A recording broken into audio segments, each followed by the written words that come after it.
सोहना साईं सोहना मुझो दिलदार तू, सोहना साईं सोहना मुझो दिलदार तू, दिलदार तू आई गम खार तू, दिलदार तू आई गम खार तू, सोहना साईं सोहना मुझो दिलदार।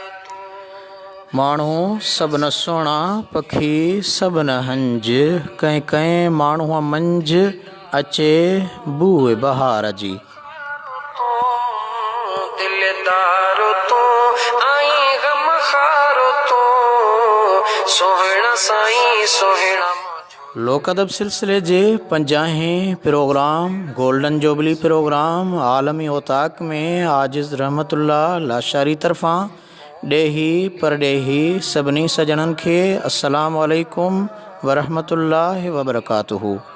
जो आला मकाम तू औलिया जो आई इमाम। लोक अदब सिलसिले जो ही अॼोको प्रोग्राम दुनिया जी अज़ीम हस्ती सूफ़ी बुज़ुर्ग सिलसिले नक्शबंदिया जे सालार ख्वाजा ख्वाजगा क़यूम ज़मां हज़रत ख्वाजा मोहम्मद अल्लाह बख्श अलमारूफ़ हज़रत सोणा साईं रहमतुल्लाह अलैहि जन जी शख्सियत ऐं संदन फ़न ते मुश्तमिल आहे। सरदार तो आई गम खार तो, सरदार तो साईं सोहना मुझो सरदार तो।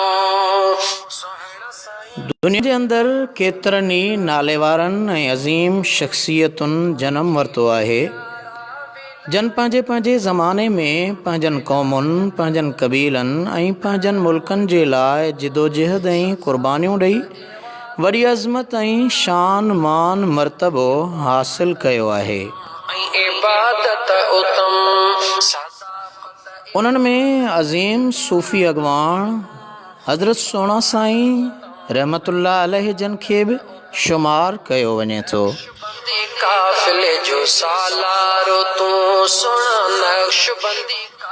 अज़ीम सूफ़ी अॻवान हज़रत सोणा साईं रहमतुल्लाह अलैहि दुनिया जी उहा अज़ीम शख़्सियत आहे जंहिं पंहिंजी समूरी ज़िंदगी इंसान ज़ात जी ख़िदमत उन्हनि जी इस्लाह ऐं शरीयत मुहम्मदी जे रंग में रंगण जूं कोशिशूं कयूं ऐं केतिरनि ई भटकियल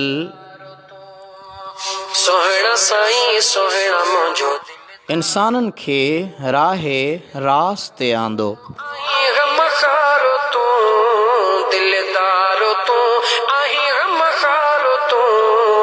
सोहना साईं सोहना मुझो दिलदार तू, सोहना साईं सोहना मुझो दिलदार तू।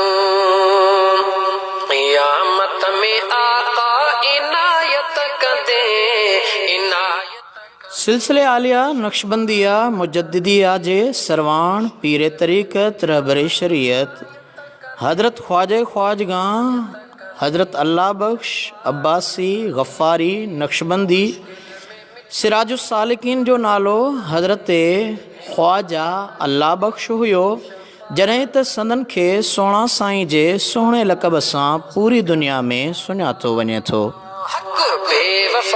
दोस्त प्या वफादारो तो साईं बेवफान दोस्त। सूफ़ी अॻवान हज़रत सोणा साईं रहमतुल्लाह अलैहि जन जी विलादत बासादत 10 मार्च 1910 ईस्वी में क़ुरैशी अब्बासी ख़ानदान जे हिकु मुअज़्ज़िज़ बुज़ुर्ग सिफ़त ऐं ख़ुशकिस्मत इंसान हज़रत मोहम्मद मिठल क़ुरैशी अब्बासी रहमतुल्लाह अलैहि जे घर कंडियारो तालके में तालके जे ॻोठ खान वाहण में थी।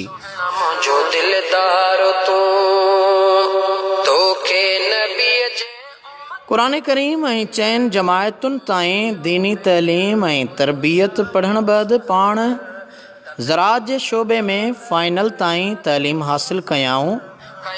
तो सफ़र कई दुनिया अंदर केतिराई वे सुधार। सूफ़ी अॻवान हज़रत सोणा साईं रहमतुल्लाह अलैहि जन जी दिली ख़्वाहिश हुई त दीनी तइलीम हासिल करे आलिम जो कोर्स कजे पंहिंजे उन अनेक ख़्वाहिश खे पूरो करण जे लाइ पाण ज़िले लाड़काणे जे भरिसां ॻोठ गेरेले जे मदरसे में दाख़िला वरिताऊं ऐं उन वक़्तु उन मदरसे जो सदर मुदरिस हज़रत अल्लामा मौलाना रज़ा मोहम्मद मगसी रहमतुल्लाह अलैह जन हुया।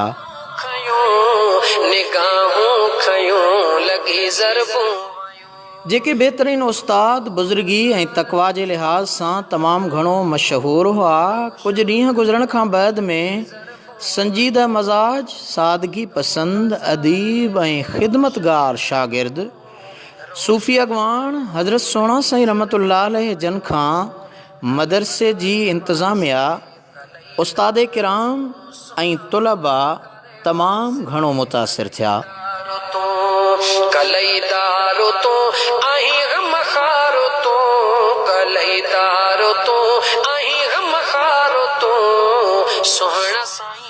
ख़ासि करे संदन जो उस्ताद मोहतरम हज़रत मौलाना रज़ा मोहम्मद मगसी सूफ़ी अॻवान सोणा साईं जन जी पंहिंजी तइलीम सां मुहबत, सादगी पसंदी, आला सलाहियतूं ऐं अख़लाक़ खे ॾिसी संदन सां पंहिंजी औलाद जियां मुहबत कंदो हो।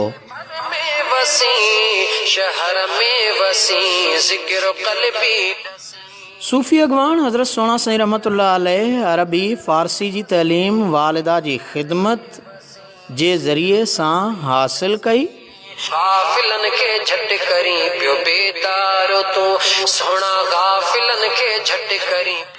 पाण तइलीम मुकमल करे फ़ारिग़ु तहसील आलिम बा अमल जे रुतबे ते फ़ाइज़ थिया। पाण मदरसे मां वक़फ़े वक़फ़े सां पंहिंजे जीजल अमड़ जी ख़बर ऐं सार लहण जे लाइ ऐं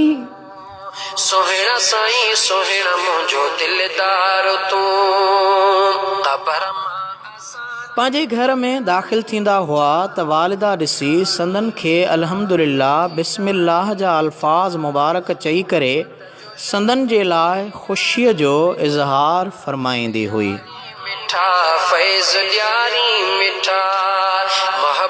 जो शरबत प्यारी मिठा प्यारी मिठा फैज़ ॾियारी मिठा।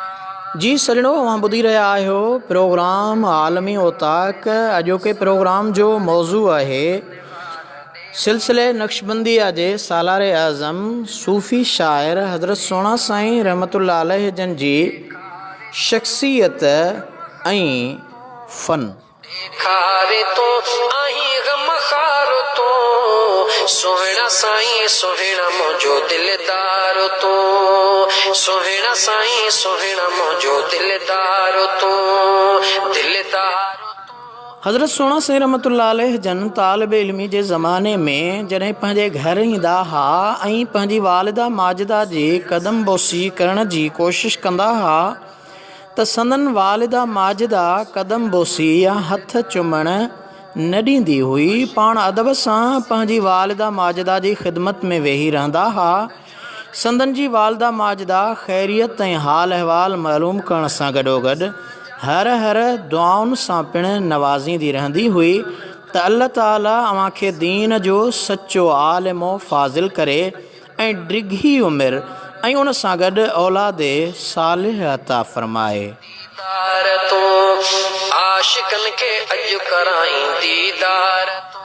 इहो ई सबबु हुयो संदन जे दुआउनि सां हज़रत सोणा साईं रहमतुल्लाह अलैह जन खे हिकु अज़ीम औलाद जो तोहफ़ो मिलियो। सोहिणा मुंहिंजो दिलदार तूं, सोहिणा साईं सोहिणा मुंहिंजो दिलदार तूं, दिलदार तूं। संदन जी पहिरीं शादी तालिब इल्मी जे ज़माने में थी। संदन जी रस्म निकाह ऐं वलीमो निहायत सादगी सां शरीयत मुतहरा जे आइन मुताबिक़ थियो, जंहिंमां संदन सोहिणा साईं सोहिणा मुंहिंजो, सोहिणा साईं सोहिणा मुंहिंजो। संदन जी पहिरीं घरवारी जे इंतकाल खां बैदि पाण सैयद ख़ानदान मां शादी कयाऊं, जंहिंमां संदन दीनी किताबनि ऐं इल्म सां तमामु घणो चाह रहियो।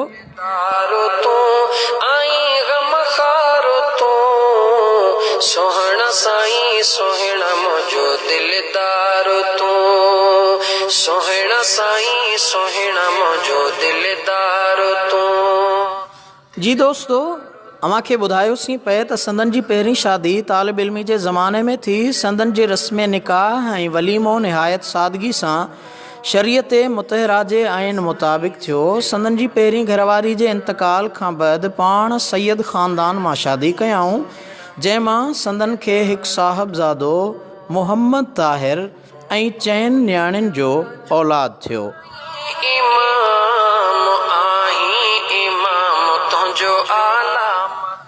हज़रत सोना साईं रहमतुल्लाह अलैह जन खे दीनी किताबनि इल्म सां तमामु वॾो चाह ऐं एहतराम हो। पाण ज़मीन ते किरियल ॾिसी काग़ज़ वग़ैरह खणी मथे महफ़ूज़ जॻह ते रखंदा हुआ।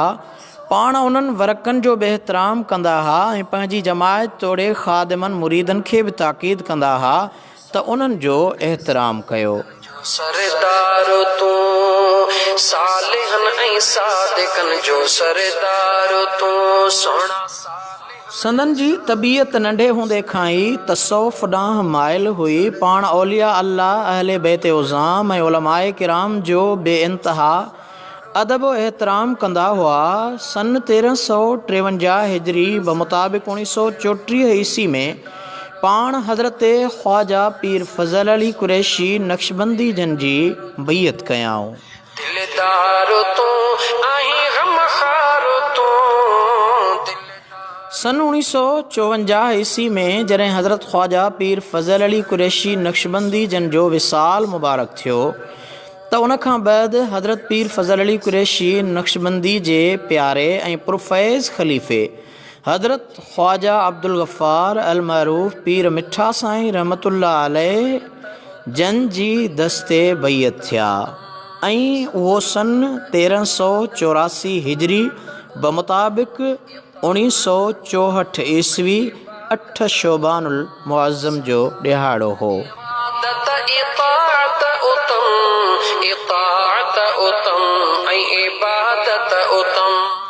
पाण तसव्वुफ़ जूं मंज़िलूं पंहिंजे मुर्शिद करीमनि जे साए में तय कंदे क़ुर्ब जो वॾो मक़ाम हासिल कयाऊं ऐं खेनि सोना साईं जे लक़ब सां नवाज़ियो वियो।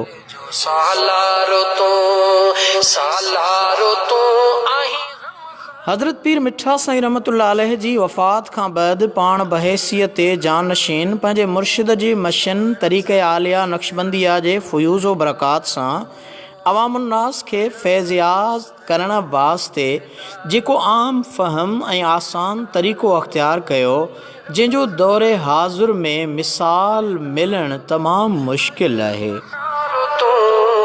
सोहणा साईं सोहणा मुंहिंजो दिलदार तूं सोहणा साईं सोहणा मुंहिंजो दिलदार तूं। क़यामत में आका संदन जी शख़्सियत जे बुनियादी ख़ुसूसियात में संदन जो बेपनाह ख़ुलूस इंतहाई नुमायां हो, जेको हर ॾिसंदड़ खे मोहे विझंदो हो। पंहिंजे मालिक हक़ीक़ी सां बेपनाह ख़ुलूस मुश्किल में मिठड़ा हिमायत कंदे याराने तरीक़त मुरीदैन वग़ैरह सभिनी सां ख़ुलूस ऐं बेलोस ख़िदमत दीन हुई। उन सां गॾोगॾु ॿिन्ही जहान जे सरदार पाण सॻोरन सल्लल्लाहु अलैहि वसल्लम सां इश्क़, सहाबे किराम ऐं अहले बैत उज़ाम जी मुहबत संदन जी फितरत जो ख़ासि हिसो हुई। नंढनि सां शफ़क़त ऐं वॾनि सां हुस्न अख़लाक़ सां पेश अचण बि संदन जे अहम वस्फ़ जो हिसो हो।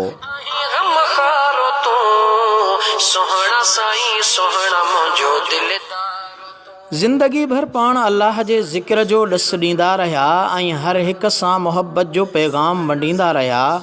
अल्लाह ऐं उन जे रसूल सल्लल्लाहु अलैहि वसल्लम जो आशिक़ सादिक़ बानहनि ताईं अल्लाह ऐं उन जे रसूल जो पैगाम पहुचाइण लाइ ज़िंदगी भर मसरूफ़ रहिया।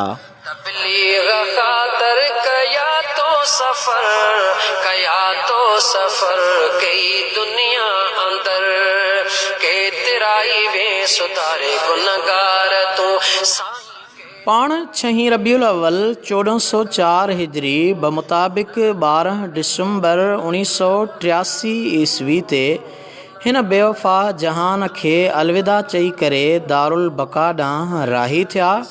संदन जी आख़िरी आरामगाह दरगाह अलाहाबाद शरीफ़ तालके कंडियारे ज़िले नौशहर फ़िरोज़ सूबे सिंध पाकिस्तान में आहे। निगाहूं खयूं लॻी ज़रबूं वयूं दिलियूं तो हज़ारनि जो रोशन कयूं। जी सॼणो अवां ॿुधी रहिया आहियो प्रोग्राम आलमी उताक लोक अदब सिलसिले जो 50हों प्रोग्राम आहे ऐं उन 50हें प्रोग्राम जी जेका अॼु शख़्सियत आहे वो अल्लाह जो कामिल वली सूफ़ी बुज़ुर्ग हज़रत सोना साईं रहमतुल्लाह अलैह जन जी शख़्सियत ऐं फ़न आहे। लोक अदब सिलसिले जो ही प्रोग्राम अवां जे समाअतुनि ताईं पहुचायूं पिया ऐं जीअं त संदन उर्स मुबारक बैनुल अक़वामी आहे उन जे करे संदन शख़्सियत खे भेटा ॾियण जे लाइ ही प्रोग्राम अवां ताईं पहुचायूं पिया। अवां जा मोहबत भरिया मैसेज प्यार भरिया पैगाम बि इनशा अल्लाह उन्हनि खे बि जॻह ॾींदासीं। प्रोग्राम में हिन पल शुरूआत कयूं था हज़रत सोना साईं रहमतुल्लाह अलैह जन जे ज़िक्र वारे हमदिया कलाम सां। ख़ूबसूरत आवाज़ आहे अख्तर अली ताहिरी जो। सल्लल्लाहु अलैका या रसूल अल्लाह वसल्लम अलैका या हबीब अल्लाह। जिक्र कर सदा यार तू घड़ी कब गाफिल न रह यार तू। ओ जिक्र कर अल्लाह जो सदा यार तू। जिक्र कर अल्लाह जो सदा यार तू। घड़ी कब गाफिल न रह यार तू। जिक्र कर अल्लाह जो। ज़मीं आसमां सब जिक्र था कन। ज़मीन आसमान सब जिक्र था कन। रही छो पियो गाफिल फ़क़त यार तू। रही छो पियो गाफिल फ़क़त यार तू। जिक्र कर अल्लाह जो सदा यार तू। जिक्र कर अल्लाह जो सदा यार तू। घड़ी कब गाफिल न रह यार तू। जिक्र कर अल्लाह जो। जिक्र आहे सरमायो ईमान जो। जिक्र आहे सरमायो ईमान जो। करे वठ जे करणो थई वापार तू। करे वठ जे करणो थई वापार तू। जिक्र कर अल्लाह जो। पखी जानवर सब जिक्र में रहन। पखी जानवर सब जिक्र में रहन। थी इंसान जिक्र न करी यार तू। थी इंसान जिक्र न करी यार तू। जिक्र कर अल्लाह जो सदा यार तू। जिक्र कर अल्लाह जो सदा यार तू। घड़ी कब गाफिल न रह यार तू। जिक्र कर अल्लाह जो। जिक्र खां घड़ी जे तू गाफिल रही। जिक्र खां घड़ी जे तू गाफिल रही। थींदे संगती शैतान जो यार तू। थींदे संगती शैतान जो यार तू। जिक्र कर अल्लाह जो सदा यार तू। घड़ी कब गाफिल न रह यार तू। जिक्र कर अल्लाह जो। जिक्र कन वटण तिरस जो चंद्र तारा जिक्र कनवण तिरस जो चंद्र तारा मगर हिक तू गाफिल शर्मदार तू मगर हिक तू गाफिल शर्मदार तू जिक्र कर अल्लाह जो जिक्र आहे रब जो आला उत्तम जिक्र आहे रब जो आला उत्तम पढ़ी दिस कुरान में यार तू पढ़ी दिस कुरान में यार तू जिक्र कर अल्लाह जो दुनिया में जिक्र खाजे मुँह था मोड़िन दुनिया में जिक्र खाजे मुँह था मोड़िन अंधा थियन हशर में थी होशियार तू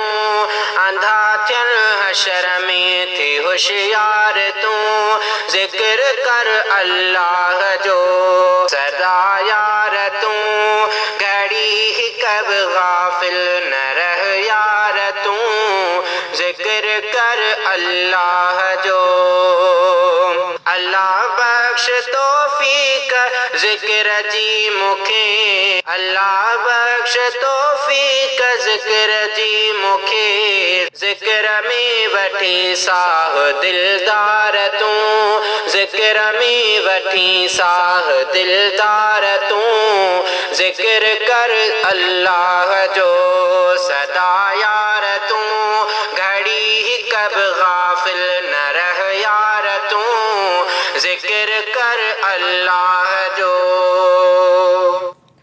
सुभान अल्लाह सुभान अल्लाह सुभान अल्लाह ज़िक्र कर अल्लाह जो सदा यारतों घड़ी हिक बे गाफिल न रह यारतों सोहना मुझो दिलदार तू सोहना साईं सोहना मुझो दिलदार तू दिलदार तू आई गम खारो प्रोग्राम आलमी उताक में हिक भेरो आजिज़ रहमतुल्लाह लाशारी तरफ़ां सभिनी ॾेही परॾेही सजणनि खे सिक भरियो सलाम तू सोहना साईं सोहना मुझो दिलदार ही प्रोग्राम अॼु अव्हां जे लाइ ॻोठ करण ख़ान शोरो जी जामे नूरे मुहम्मदी मस्जिद मझां नशिर करे रहिया आहियूं अव्हां खे ॿुधाईंदा हलूं त ही उहा जामे मस्जिद आहे जिते हज़रत सोना साईं रहमतुल्लाह अलैह जन कुझु साल पहिरीं कुर्ब भरिया क़दम घुमाया हा ऐं हिन मस्जिद में पाण नमाज़ अदा कई हुयाऊं अॼु उन ई हंध तां अव्हां ताईं उन अल्लाह जे कामिल वलीअ जी शख़्सियत जो उहो प्यार भरियो पैगाम पहुचाए रहिया आहियूं मक़ाम तू औलिया जो आई आलमी उताक जो ही 50हों प्रोग्राम गोल्डन जुबली प्रोग्राम सोना साईं रहमतुल्लाह अलैह जन जी शख़्सियत ऐं फ़न जे हवाले सां आहे हिन प्रोग्राम में सभई सोशल मीडिया जूं सहूलतूं अव्हां ताईं पहुचाइण में मुख्य किरदार अदा करे रहियो आहे मूंसां गॾु आहे मोहम्मद अज़हर लाशारी साईं सोहना मुझो दिलदार तू सोहना साईं सोहना मुझो दिलदार तू जी सॼणो चाहींदासीं त हिन मौक़े ते हज़रत सोना साईं रहमतुल्लाह अलैह जन जा साहबज़ादा पीर तरीक़त हज़रत क़िबला साहबज़ादा अलहाज अल्लामा मोहम्मद ताहिर बख्शी नक्शबंदी अलमरूफ़ महबूब सजन साईं दामत बरकातुहुल आलिया जेके हिन वक़्तु सजादा नशीन आहिनि दरगाह अल्लाहाबाद शरीफ़ जा उन्हनि जे क़लमी तहरीर जा ही चंद ख़ूबसूरत लफ़्ज़ अव्हां जे समाअतुनि ताईं पहुचाइण जी कोशिश करे रहिया आहियूं दिलदार तू सोहना साईं सोहना मुझो दिलदार तू माण्हू सभिनि सुहिणा पखी सभिनि हंज कंहिं कंहिं माण्हूअ मंझि अचे बोए बहार जी हज़रत क़िबला महबूब सजन साईं दामत बरकातुहुल आलिया लिखनि था त घणे अरसे खां इहा तमन्ना हुई त हज़रत ख्वाजे ख्वाजगां गौसे ज़मा मुर्शिद मेहरबान हज़रत सोना साईं रहमतुल्लाह अलैह जन जो शाइराना कलाम तब कराए अहबाब जे साम्हूं पेश कयो वञे जन ॾींहंनि में सजन साईं लिखनि था त हीअ आजिज़ मदरसे जामिया गफ़ारिया अलाहाबाद में ज़ेर तैलीम हो। शायदि जमायत राबिया या ख़ामिसा जो शागिर्द हुयो। तन ॾींहंनि में इहा कोशिश शुरू कई वई हुई।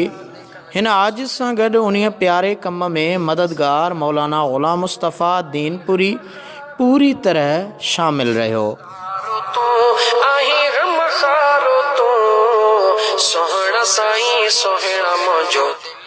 उन्हनि ॾींहंनि में पुराणनि फ़क़ीरनि वटां तहरीरी सूरत में मौजूदु मवाद या बज़ फ़ुक़रा खां ज़ुबानी यादि कलाम हथ करे हिकु कापीअ में गॾु कयोसीं। सजण साईं फ़रमाइनि था त हीअ आजिज़ उन कापीअ खे घर में गॾु रखंदो हो।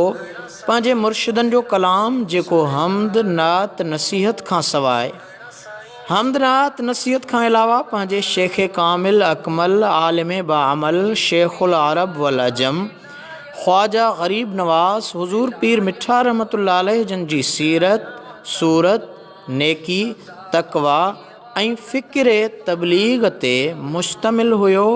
पढ़ंदो रहंदो हुयो ऐं फैज़ माणींदो हुयो।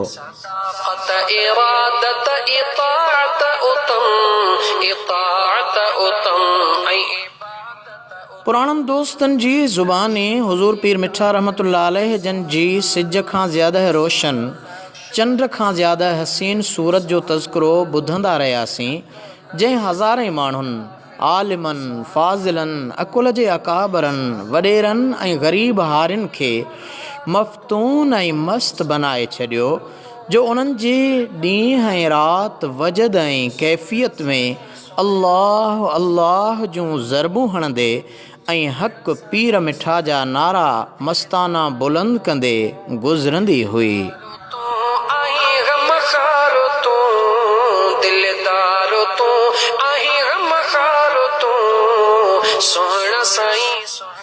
महबूब सजन साईं लिखनि था त उन्हीअ प्यारीअ ऐं सुहिणी सूरत जी मंज़र कशी करण लाइ अल्फाज़ ई नथा मिलनि।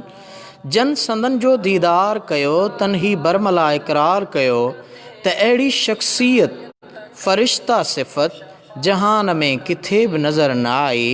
बक़ौल अमीर ख़ुसरू रहमतुल्लाह ताला अलैह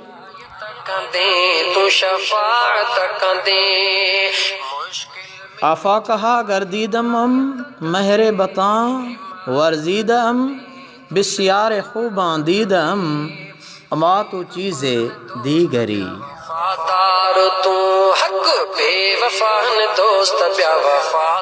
सजन साईं लिखनि था त हिन नाचीज़ जी उमिरि संदन विसाल वक़्तु बमुश्किल पौणा 2 साल हुई, मगर संदन जी सोबत याफ़्ता ऐं दीदार जी लज़्ज़त खां आशना अफ़राद जी ज़ुबानी संदन जे हुस्न सूरत जी मंज़र कशीअ जी कोशिश कजे थी। सोहणा साईं सोहणा मुंहिंजो दिलदारो तूं, सोहणा साईं सोहणा मुंहिंजो दिलदारो तूं, सोहणा साईं सोहणा। सजन साईं लिखनि था त सुहिणी सूरत सीरत तेॾी मिठे लब मिठायां क्या सारायां होरां परियां देख हुस्न से शर्म कनूं शर्मायां वल न आयां सोहणियां सिफ़तां सभु तुसां विच रब रहीम रखायां वाह वॾायां। तेराई वे सुधारे गुनगार तूं साईं के तेराई। हुज़ूर पीर मिठा रहमतुल्लाह अलैह जे चेहरे अनवर महताब मुनवर खे लफ़्ज़नि जो रूप ॾियणु हिन आजिज़ जी ज़ुबान ऐं कलम खे ताक़त नाहे, पर शायदि ई कंहिं दीदार कंदड़ खे एतिरी हिम्मत हुजे जो लफ़्ज़नि जे रूप में चोॾींहं जे चंड जो इज़हार करे सघे।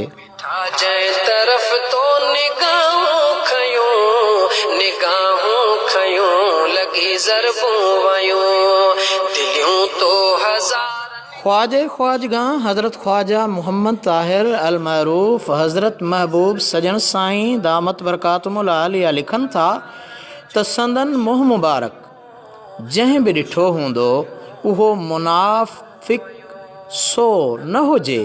अल्लाह ताला अल्लाह जे रसूल ऐं अल्लाह जे वलियनि बुज़ुर्गनि जो अक़ीदतमंद ऐं मुहबत वारो सो हुजे। बाक़ी ईअं चवण खां हरगिज़ रही न सघंदो त अहिड़ो नूरानी चेहरो मां अॼु ताईं न ॾिठो आहे। सोहणा साईं सोहणा मुंहिंजो दिलदारो तूं, सोहणा साईं सोहणा मुंहिंजो दिलदारो तूं, तुंहिंजी पेशानी निहायत हसी, निहायत हसी, थियासी आशिक असी।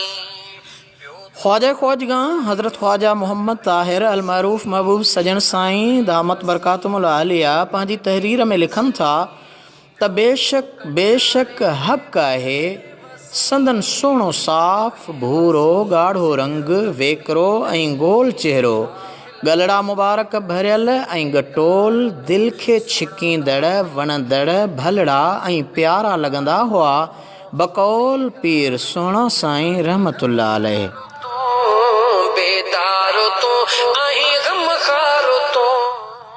पंहिंजे मुर्शिद हज़रत पीर मिठा जी तारीफ़ जो ज़िक्र कंदे सजन साईं जन संदन वालिद माजिद ऐं पंहिंजे कामिल अकमल पीर हज़रत सोहिणा साईं रहमतुल्लाह अलैह जन जी शाइरीअ जो रंग ॿुधाए रहिया आहिनि।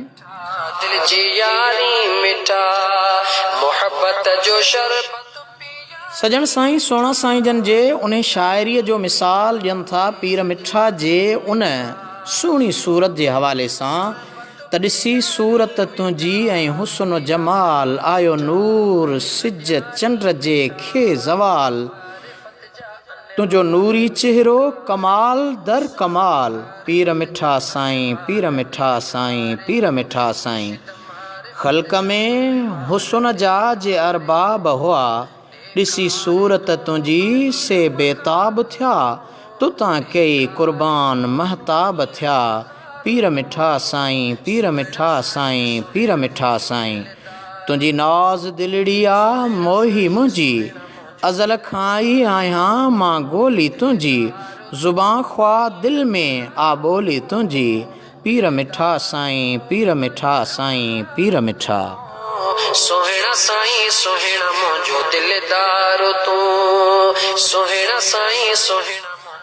सजन साईं जन हज़रत पीर मिठा रहमतुल्लाह अलैह जी सीरत लिखंदे लिखनि था त संदन कद मुबारक न तमामु नंढो ऐं न तमामु डिघो हो पर विचोलो हो, मगर हीअ शायदि करामत ई हुई जो पाण महबूब हज़ारे आशिकनि मस्ताननि दीवाननि मुरीदनि जे विच में हूंदा हुया, तॾहिं बि हर हिकु मुरीद आराम सां संदन ज़ियारत सां मुस्तफ़ीज़ थींदो हो। आशिकन के अॼु कराई दीदार तूं आई गम खारो तूं। परे खां हर हिकु माण्हूअ खां मथां हां नज़र ईंदा हुआ, संदन मथां निगाह पवण सां ई कटियल कलब ज़िक्र सां जारी थी वेंदो हो। बकौले आशिक सादिक हज़रत सोहिणा साईं रहमतुल्लाह अलैह त नज़र नूर सुहिणे जी अक्सीर आहे, करे लोह खे सोन पारस पीर आहे, कटियल स्याह दिलनि लाइ तनवीर आहे, इस्म ज़ात दिल में कंदड़ तहरीर आहे, कबर ऐं हशर में रहे ज़िक्र जारी, महबूब मदनीअ जो सुहिणल आ गफ़ारी। सोहणा साईं सोहणा मुंहिंजो दिलदारो तूं, दिलदारो तूं आई गम खारो तूं दिलदार। पाण लिखनि था सजन साईं जन त संदन नक मुबारक न तमामु सन्हड़ो न तमामु थुल्हो न तमामु ऊचो ऐं न तमामु वेकिरो हो, नक जी चोटी गोलायती ऐं हेठि वेकिरड़ो वणंदड़ दिलपज़ीर ऐं दिल नज़ीर लॻंदो हो। सोहिणा साईं रहमतुल्लाह अलैह ख़ूब फरमायो आहे त सूरत में न संदसि को सानी आ, शह ख़ूबां जहानी आ, दुनिया मथसि दीवानी आ, आयो मन जो मन ठार आहे, मुको पीर असां ॾे हज़रत ख्वाजा अब्दुल गफ़ार आहे। जो आई इमाम तुंहिंजो आला मक़ाम, तूं औलिया जो आई। हज़रत महबूब सजन साईं दामत बरकातुमुल आलिया लिखनि था त संदन अखियूं मुबारक वॾेरड़ियूं यानी हद खां वधीक वॾियूं न हुयूं, बादामी शिकिल माणकियूं कारियूं पिंबड़ियूं प्यारियूं पिंबड़ प्यारा हा नेण शर्मीला शर्मीला लॻंदा हा। उन्हनि में वरी रोब अहिड़ो हूंदो हो जो मुखातिब चिताए अखियुनि में ॾिसी न सघंदो हो। संदन अखियुनि में सूंह ऐं सोभिया वरी अहिड़ी हूंदी हुई जो ज़ियारत करण खां पोइ मुखातिब पंहिंजी निगाह अखड़ियुनि मां कढणु न घुरंदो हो। तारो तू आहीं गमखारो तू सोहणा साईं सोहणा मुंहिंजो दिलदारो तू। चश्मनि मुबारकनि में हुस्न जी चमक अहिड़ी हूंदी हुई जो बिना कजल शिकार कंदियूं हुयूं। बकौले सोहणा साईं रहमतुल्लाह अलैह दो नालिन दीद सव सटिया कई घाया कई फटिया अबरू सैन सिर कटिया कजल जी धार भले वहवा सजण वहवा मिठल वहवा। या मुह मस्जिद मेहराब भिरूं विच नैन डेवे ॾूं बलदे। मोह मस्जिद मेहराब भिरूं विच नैन डीवे ॾूं बलदे। सही कितो से सजदा तंहिं विच असलों रोज़ अज़ल दे। मोहब्बत ॾींहं मीसाक लॻे हियो आशिक ना अॼुकल्ह दे। हमल हर हिकु दम जो साॾा कासिद हिन पल पल दे। सालारो तू सोना नक्शबंदी काफिले जो सालारो तू हक नक्शबंदी काफिले जो सालारो तू जी सजणा अवां ॿुधी रहिया आहियो प्रोग्राम आलमी ओताक जो 50हों प्रोग्राम लोक अदब सिलसिले जो, जंहिंमें अॼु मौज़ू आहे हज़रत सोहणा साईं रहमतुल्लाह अलैह जी शख़्सियत ऐं संदन फ़न। सोहणा साईं सोहणा मुंहिंजो दिलदार। हिन वक़्तु तव्हांजे समाअतुनि ताईं ख्वाजा ख्वाजगां हज़रत ख्वाजा मोहम्मद ताहिर अलमरूफ़ महबूब सजन साईं दामत बरकातुल आलिया जन जी तहरीर जेका संदन वालिद माजिद हज़रत ख्वाजा अल्लाह बख्श अलमरूफ़ सोहणा साईं रहमतुल्लाह अलैह जन जी शाइरीअ वारे किताब जो मुहाग लिखंदे कलाम वली में लिखनि था। हज़रत सजन साईं लिखनि था पीर मिठा जे मुतालिक़ त संदन वात मुबारक विचोलो ॻोल्हाइतो हो। संदन लब मुबारक याकूती ॻाढ़ा अनार मुआफ़िक़ हुआ। उहे न तमामु सनड़ा न तमामु थुल्हा हुआ पर भरियल भरियल हसीन ऐं सुहिणा हुआ। मथे लब खां हेठियों लब वधीक भरियल हो।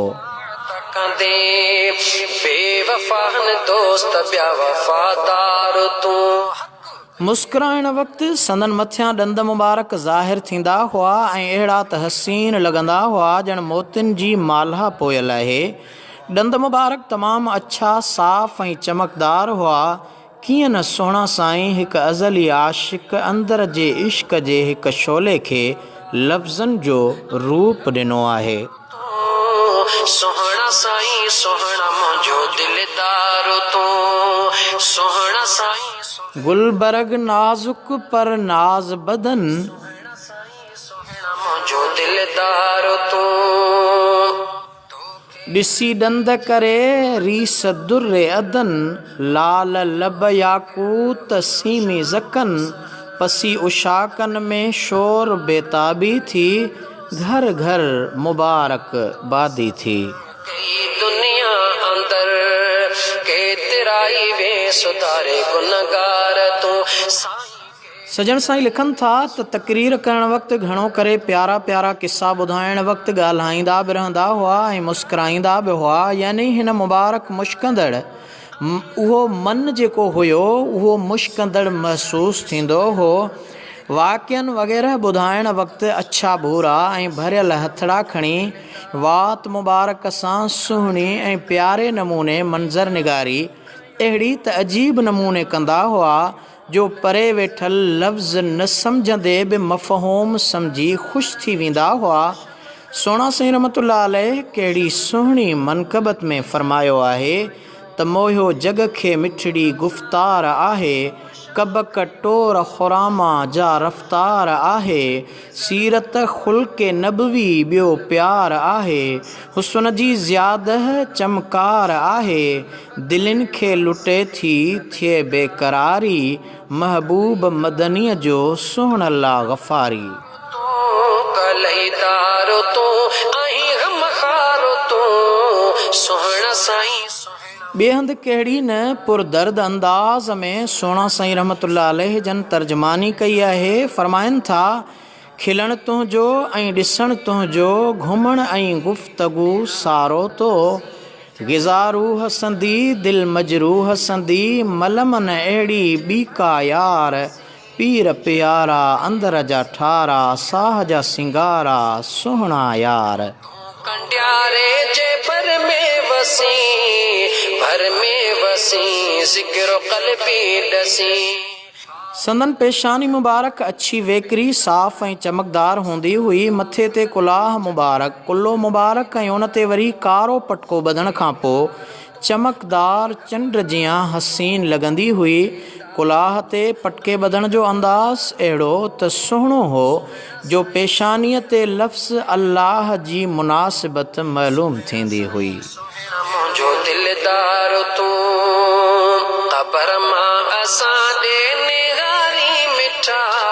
निहारी मिठा दिल जी यारी मिठा, मोहब्बत जो शरबत प्यारी मिठा प्यारी मिठा, फैज़ ॾियारी मिठा।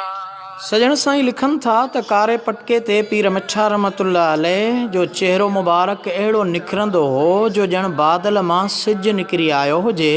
कहिड़ो न ग़ज़ल में सिक जी सिकायल सोणा साईं रहमतुल्लाह अलैह मुहब्बत ऐं पाबोह मां फरमायो आहे त चहिरो घोट संदो आहे शम्स दुहा, नीण नरगिस लाल लबन मोयो जग खे अदा, हुस्न यार जी हर जाइ मुनादी थी, घर घर मुबारक बादी थी। दिलदार तूं सोहिणा साईं सोहिणा मुंहिंजो दिलदार तूं आहीं गमखारो तूं। कुलाह मुबारक सोनहरी रंग जो अहिड़ो त हसीन ऐं सुहिणो हूंदो हो ॼण सोन जो ठहियलु आहे। सिज जे किरणनि ते या बिजली जे बल्ब राड वग़ैरह ते उन में चमकाट पिया ॾिसण में ईंदा हुआ। उन कुलाह जे हेठिएं हिसे खे 4 इंच खनि साए रंग जी बॉर्डर हूंदी हुई। उन ते कारे रंग वारो पटेदार अमामो अहिड़ो त सुहिणे नमूने ॿधंदा हुआ ॼण कंहिं शहनशाह खे हीरनि जवाहरनि ऐं लाल याकूत सां जड़ियल ताज पहिरियल हुजे। आशिकन के अॼु कराईं दीदार तूं, आशिकन के अॼु कराईं दीदार तूं आहीं गमखारो तूं।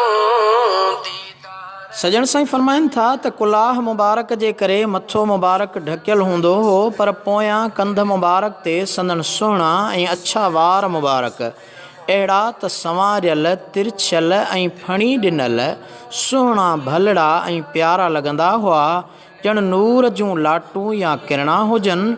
वार मुबारक अहिड़ा त हसीन ऐं जमील हूंदा हुआ जो उन्हनि ते नज़र पवण सां दिलि उन्हनि खे चुमणु घुरंदी हुई, पर बेअदबीअ जे करे केर बि अहिड़ी मजाल न करे सघंदो हो। वारनि मुबारकनि में अहिड़ी त अजीब चमक हूंदी हुई जो ॾिसण सां दिलि मन ऐं रूह फ़िदा थी वेंदो हो। जो दिलदार तूं आहीं गमखारो तूं, दिलदार तूं आहीं गमखारो तूं, सोहणा साईं सोहिणा मुंहिंजो दिलदार तूं, सोहिणा साईं सोहिणा मुंहिंजो दिलदार तूं। सजण साईं पीर मिठा जी शख़्सियत जो ज़िक्र कंदे फरमाइनि था त पीर मिठा जी हस्ती शख़्सियत अहिड़ो दिलि खे उन जे दीदार सां सुरूर मज़ो ऐं करार ईंदो हो जो ख़ुदि ब ख़ुदि दिलि में अल्लाह अल्लाह थियणु लॻंदो हो। कीअं न सोणा साईं रहमतुल्लाह अलैह ख़ूब फरमायो आहे, ज़ुल्फ़ जे पेच कया असीर कई शहबाज़ लख शहमीर, सवेदाना वज़ीर अमीर थिया मस्तान भले वहवा। औलिया जो आहीं इमाम तुंहिंजो आला मक़ाम, तारीफ़ गा इन ख़वासो अवाम, सजण साईं फरमाइनि था पीर मिठा जे हवाले सां त संदन भेरूं मुबारक। दोस्तो, ही सजण साईं जन जो उहो तख़युल आहे, उहा तहरीर आहे जेका सोणा साईं रहमतुल्लाह अलैह जन जे शाइरीअ जो मुक़दमो लिखंदे ऐं सोणा साईं जन पंहिंजे महबूब मुर्शिद खे जेके तशबीहूं ॾिनियूं, सजण साईं जन उन महबूब मुर्शिद जी तारीफ़ बि लिखनि पिया, उन्हनि जी सीरत ऐं ख़ूबसूरत उन चहिरे जो ज़िक्र बि बयानु कनि पिया, त वरी सोणा साईं जे शाइरीअ जी भेटा बि ॾींदा हलनि पिया।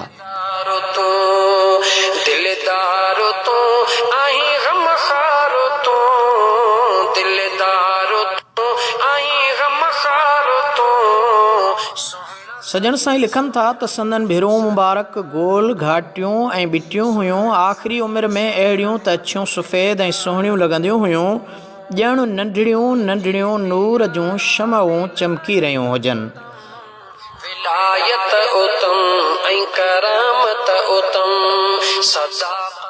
सईं सुहिणी महबूब ॾिठुमि कोन्ही तेॾा मट सानी, वे दिल जानी ना वत को कद कामत, ना को एजी पाक पेशानी, वे दिल जानी तेॾी सुहिणी सूरत तूं, जिंद जान करां कुर्बानी, वे दिल जानी। काफ़िले जो सालारो तूं, सोना नक्शबंदी काफ़िले जो सालारो तूं। मतिलब त अहिड़ो हसीन सुहिणो ऐं नूरी चहिरो जेको हुयो सो त बेशक इंसानी, पर सम्झ में ईअं हूंदो हो ॼण नूरी मलाइक आसमान तां लहे। असांखे हिदायत करण लाइ असांजो रहबर बणिजी आयो आहे। संदन जी ज़ियारत सां दिलि जी धड़कन तेज़, रूह खे सुकून ऐं क़ल्ब खे करार ईंदो हो। दिलि घुरंदी हुई त संदन कदमनि ते सिर हुजे, संदन पेरनि खे चपड़नि सां पियो चुमिजे, पर पापी मन जी प्यास बुझण जे बदिरां वधंदी रहंदी हुई। वाह जो सोणा साईं रहमतुल्लाह अलैह फरमायो आहे, रुख रोशन कमर ताबां, क्या कुर्बान जुमले जाना, पसी हैरान थिया खूबां, नज़ाकत नाज भले वहवा।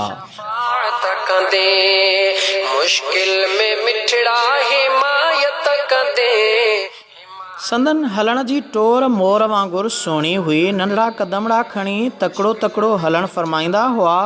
ज़मीन ते कदम मुबारक ज़ोर सां हणी कोन हलंदा हुआ, तकिड़ा तकिड़ा कदम पर ज़मीन ते अहिड़ो आहिस्ते रखंदा हुआ ॼण तरंदा था अचनि। भरिसां बीठल माण्हुनि खे ज़मीन ते हलण वक़्तु ज़मीन जो खड़को धड़को या धुबण महसूस न थींदी हुई। वफ़ादारो तो आई ग़मख़ारो तो, वफ़ादारो तो आई ग़मख़ारो तो, वफ़ादारो तो आई ग़मख़ारो तो, सोहणा साईं सोहणा मुंहिंजो दिलदारो तो, सोहणा साईं सोहणा मुंहिंजो दिलदारो। अजब जही है टोर सजण दी, अजब जही है चाली अजब निराली, अजब जही जिंद जोड़ सजण दी, अजब जही लब लाली अजब निराली, अजब जही मुख मोड़ सजण दी, अजब जही खुशहाली अजब निराली। तो सफर कई दुनिया अंदर के तिराई वे सुधारी। हुजूर पीर मिठा रहमतुल्लाह अलैह अहिड़ा त हसीन और जमील सूंह जा सरदार महबूब ऐं मशूक हुआ, जंहिंजो को सानी न ॾिठो न ॿुधो।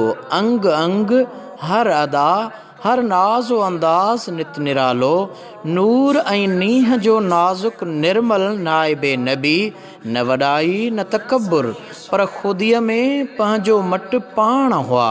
संदन जिस्म अतहर जी चमड़ी मुबारक सफ़ेद ॻाढ़ी, नाज़ुक नफ़ीस साफ़ शफ़ाफ़ शीशे वांगुरु या समुंड जे शफ़ाफ़ पाणीअ जहिड़ी, जंहिंमें ॼण त अंदरि नज़र हली वञे, रॻूं नसूं ज़ाहिर पियूं नज़र ईंदियूं हुयूं। याकूत ऐं लाल जहिड़ी दिलि खे वणंदड़ ऐं मस्तु कंदड़ चमड़ी मुबारक ते तमामु सन्हड़ो पहिरियाण अहिड़ो त सुहिणो लॻंदो हो ॼण नूरी मलाइक बशरी वेस ढके दिलियूं रंगीण आयो हुजे। कलईदारो तो आई ग़मख़ारो तो, कलईदारो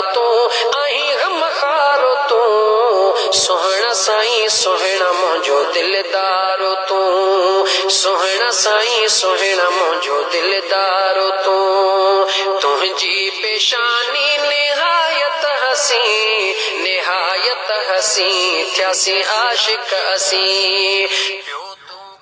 सजण साईं फरमाइनि था त महबूब जे सूरत जे क़दुरदान हुज़ूर सोहिणा साईं रहमतुल्लाह अलैह कहिड़े त प्यार ऐं मोहब्बत मां फरमायो आहे, ॾिसी सूरत तुंहिंजी ऐं हुस्न जमाल आयो नूर सिज चंड जे खे ज़वाल, तुंहिंजो नूरी चहिरो कमाल दर कमाल, पीर मिठा साईं पीर मिठा साईं पीर मिठा साईं पीर मिठा।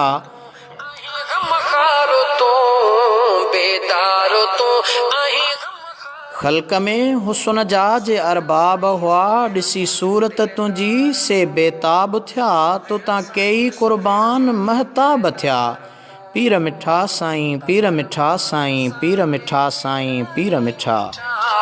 निहारी मिठा दिल जी यारी मिठा, तुंहिंजे नाज़ दिलड़िया मोही मुंहिंजी अज़ल खां ई आहियां मां गोली तुंहिंजी, ज़ुबां ख्वाह दिल में आ ॿोली तुंहिंजी, पीर मिठा साईं पीर मिठा साईं पीर मिठा साईं पीर मिठा। मिठा फैज़ ॾियारी मिठा, मारिफत जा अनवार ॾेखारे तूं। संदन सिफ़तुनि खे जमा करण या उन्हनि जी तारीफ़ करण ईअं आहे ॼण सिज खे ॾीओ ॾेखारणु। मथे मुबारक जे वारनि खां वठी पेरनि जे तरिन ताईं अंग अंग सुहिणो रोशन ऐं उजरो हो। सदीअ जे मोर महबूब सोहिणा साईं रहमतुल्लाह अलैह सच फरमायो आहे, ॾेखारियो जॾ सजण चहिरो शर्मंदो शम्स थियो मेरो, कमर कुर्बान सौ भेरो सजण वह वाह मिठल वह वाह।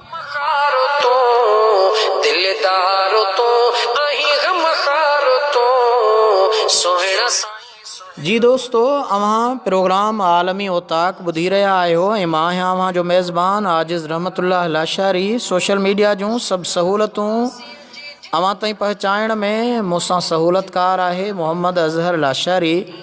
अॼु अव्हां ताईं हज़रत सोहिणा साईं जी शख़्सियत ऐं फ़न जे हवाले सां ॼाण पहुचायूं पिया ऐं हिन वक़्तु अव्हां जे समाअतुनि ताईं जेको ज़िक्र पहुचाए रहिया आहियूं उहो वक़्त जे मुजद्दिदे दौरां क़यूम ज़मा ख्वाजे ख्वाजगां हज़रत ख्वाजा मोहम्मद ताहिर अलमरूफ़ महबूब सजण साईं दामत बरकातुहुल आलिया जन जी हज़रत सोहिणा साईं रहमतुल्लाह अलैह जन जी शाइरीअ वारे किताब जे लिखियल उन मुक़दमे जी तहरीर आहे जेका अव्हांखे ॿुधायूं पिया, जंहिंमें सोहिणा साईं जन पंहिंजे मुर्शिद हज़रत पीर मिठा रहमतुल्लाह अलैह जन खे तमसील ऐं तशबीह बणाए शाइरी कई।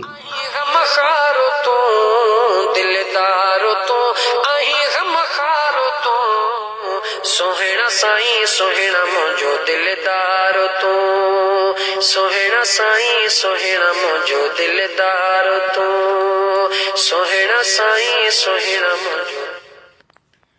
जी दोस्तो, जॾहिं ज़िक्र हली रहियो आहे हज़रत पीर सोहिणा साईं रहमतुल्लाह अलैह जन जो, त उन हज़रत सोहिणा साईं रहमतुल्लाह अलैह जन जी अज़ीम शख़्सियत खे भेटा पेश करण जो ही ख़ूबसूरत कलाम अव्हां जे समाअतुनि ताईं अख्तर अली ताहिरी जे ख़ूबसूरत आवाज़ में। ॾींहं विया ॾाढा लंघे पर क़ल्ब में हिन जान में सोहिणा साईं यादि आहिनि हर घड़ी हर आन में, सोहिणा साईं यादि आहिनि हर घड़ी हर आन में। ॾींहं विया ॾाढा लंघे पर क़ल्ब में न जान में सोहिणा साईं यादि आहिनि हर घड़ी हर आन में, सोहिणा साईं यादि आहिनि हर घड़ी हर आन में। सोहिणी सूरत सोहिणी सीरत सोहिणी ख़सलत हुई संदन, सोहिणी हिकमत सोहणी फितरत सोहणी शफकत हुई संदन सोहणी सूरत सोहणी सीरत सोहणी खसलत हुई संदन सोहणी हिकमत सोहणी फितरत सोहणी शफकत हुई संदन लफ्ज़ इस्तेमाल कहड़ा क्या संदन जे शान में लफ्ज़ इस्तेमाल कहड़ा क्या संदन जे शान में सोहणा साईं याद आहिन हर घड़ी हर आन में ॾिसण सां तस्वीर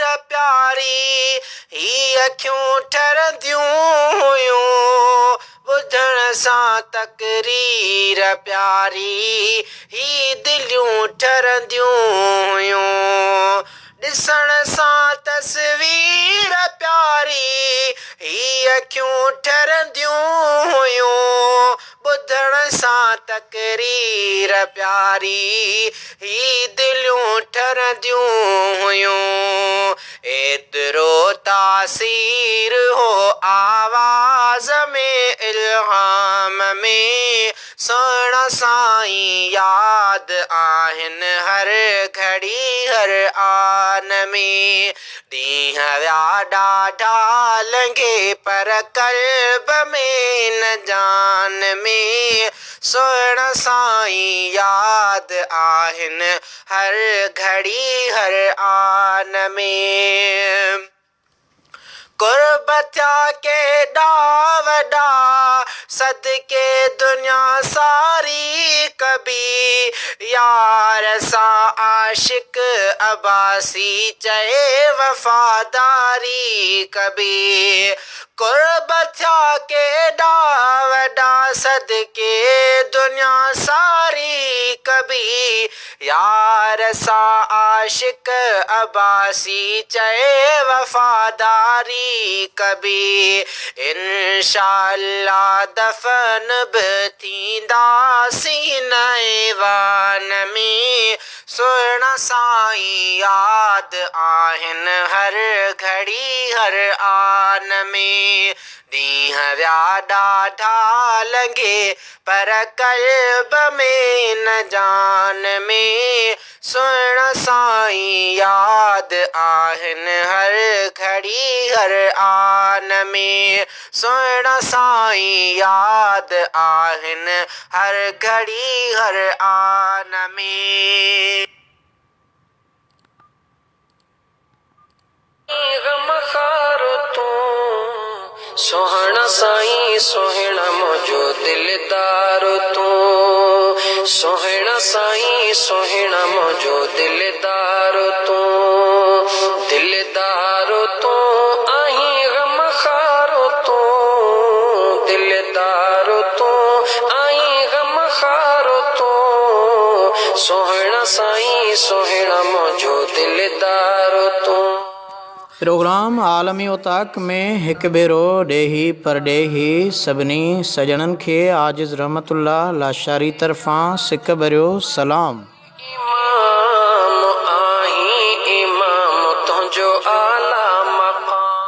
लोक अदब सिलसिले जो गोल्डन जुबली 50हों प्रोग्राम अव्हांजे समाअतुनि ताईं पहुचाए रहिया आहियूं ऐं अॼोको ही प्रोग्राम हज़रत सोहणा साईं रहमतुल्लाह अलैह जन जी शख़्सियत ऐं फ़न जे हवाले सां आहे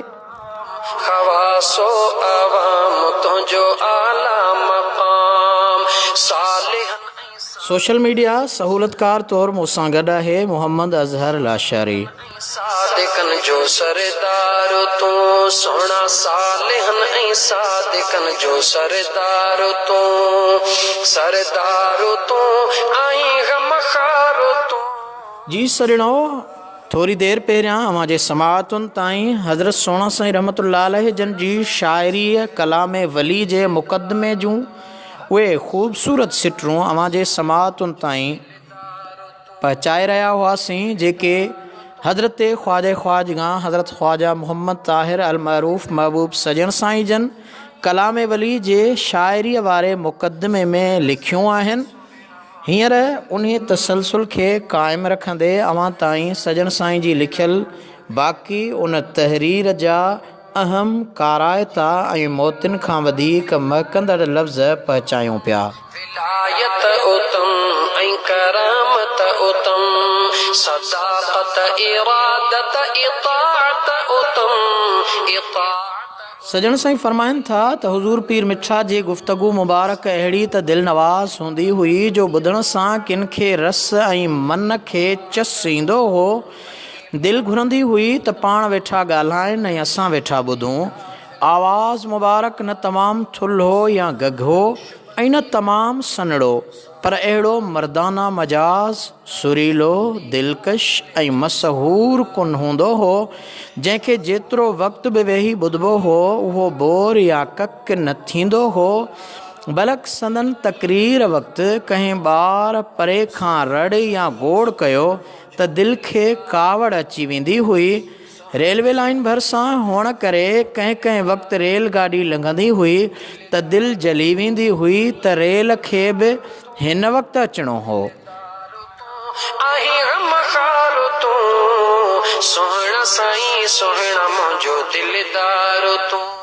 हिकिड़ो हथु हिकिड़े कन जे पोयां, ॿियो हथु ॿिए कन जे पोयां ॾेई कंध अॻिते करे रेलगाॾीअ ॾे हथनि जी पुठि ऐं हथनि जे तरियुनि ऐं आङुरियुनि सां हथनि खे गोल ठाहे हुज़ूर जन जे आवाज़ खे रोकण जी कोशिश कबी हुई त उहो आवाज़ कन जे अंदरि वञे, जीअं साफ़ साफ़ सही माना में मुश्क ऐं महक में मोहियल मिठड़ो आवाज़ सम्झी सघिजे। हिन गज़ल में कीअं न सोणा साईं रहमतुल्लाह अलैह तर्जुमानी कई आहे। तुंहिंजो गुफ़्तगू मखण माखीअ मिठो, तुंहिंजो गुफ़्तगू मखण माखीअ मिठो, जंहिंजे खिलण मुश्कनि दिलनि खे कुठो, तुंहिंजे ख़ुल्क़ सुहिणे आ जग खे मिठो। पीर मिठा साईं, पीर मिठा साईं, पीर मिठा साईं, पीर मिठा।